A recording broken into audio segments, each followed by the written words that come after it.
மகளே இன்றைக்கான 3ஆம் படமாக வந்துருச்சு. விஜய் சேதுபதி வர்றாரு. அவர் வந்து நின்று யார் எவிக்ஷன் அப்படின்னு சொல்லி காட்ட போகிறதுக்கு முன்னாடி மக்கள்லாம் ஆரவாரமாக கைதட்டுறாங்க. வேறு லெவல் சார், வேறு லெவல் சார், எவிக்ஷன் பண்ணுங்க சார் அப்படின்னு சொல்லி கைதட்டுறாங்க. உடனே இவர் வந்து பார்த்தீங்கன்னா கோமா பேசுகிறாரா இல்லை கிண்டல் பண்ணி பேசுகிறான்னு தெரில. இந்த மாதிரி உங்களை வந்து என்னால் புரிஞ்சுக்க முடியலை. உள்ளேருந்து ஒருத்தன் வெளியே போகிறதுக்கு அவன் வந்து கஷ்டப்பட்டுருக்கா. நீங்கள் இங்கே உட்காந்து அவனை ஆரவாரம் படுத்தி வெளியே போகிறதுக்கு நீங்கள் வந்து என்ஜாய் பண்ணி விட்றீங்களா, கைதட்டுறீங்களா அப்படிங்கிற மாதிரி வந்து சொல்லிருக்காரு. என்னடா இது அப்படிங்கிற மாதிரி இருக்குது. இந்த இடத்துல எதுனால இவர் இவ்வளோ தூரம் பேசுகிறாரு?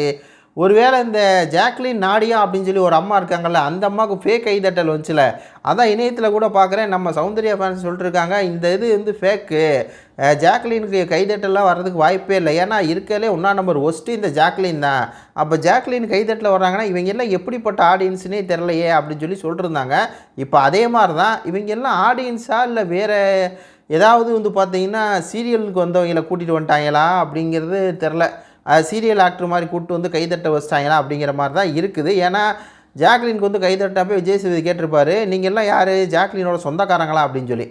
ஜாக்லினுக்கு மட்டும் கைதட்டல் தனியாக வந்திருக்கும். விஜய் டிவி செட் பண்ணாலும் செட் பண்ணுவாங்க, அந்த அளவுக்கு தான் இருக்குது. அதுக்கப்புறம் விஜய் சேதுபதி சொல்கிறாரு, உள்ளே இருக்கவங்களை யாராவது வெளியே போகிறதுக்கு வந்து உங்களுக்கு இஷ்டம்னா கை தூக்குங்க அப்படின்னோடனே நம்ம சவுண்டு வந்து ஐயோ யாருல் பிள்ளை சார் அப்படிங்கிற மாதிரி சௌந்தர்யா பார்த்துட்டு இருக்காங்க. அடுத்து வந்து ஜாக்லினோட மூஞ்சிக்கு வந்து ஃபோக்கஸ் வைக்கிறாங்க, கிருட்டுன்னு. அதுக்கப்புறம் இவர் சொல்கிறாரு, இந்த மாதிரி என் கண்டஸ்டை பற்றி எனக்கு தெரியாதா, ஃபஸ்ட்டு வந்து சண்டை போடுவாங்க, அப்புறம் ஃப்ரெண்ட் ஆவாங்க, அப்புறம் சண்டை போடுவாங்க, அப்புறம் வந்து ஃப்ரெண்ட் ஆவாங்க அப்படிங்கிற மாதிரி இந்த ப்ரொமோவலில் வந்து யாரோ ஒருவரை எலிமினேஷன் பண்ண போகிறார். அந்த ஒருவர் வந்து எனக்கு தெரிந்து வந்து ரஞ்சித் சாராக தான் இருக்கும் அப்படிங்கிற மாதிரி இருக்குது. பார்க்கலாம், லைவ் நம்ம இன்றைக்கான எபிசோடு பார்த்தா தான் தெரியும். ஆனால் நேற்றுக்கு எபிசோடு மாதிரி இன்றைக்கி எபிசோடு மொக்கையாக இல்லாமல் கொஞ்சமாவது வந்து தெரிக்க விடுவாரா அப்படின்னு சொல்லி பார்க்கலாம். 2ஆம் புறமோல முத்துக்குமரனை கொஞ்சம் ரோஸ்ட் பண்ண மாதிரி இருந்துச்சு. முதல் புறமோல விஷாலை ரோஸ்ட் பண்ண மாதிரி இருந்துச்சு. 3ஆம் புறமோல மக்களை ரோஸ்ட் பண்ண மாதிரி இருக்குது.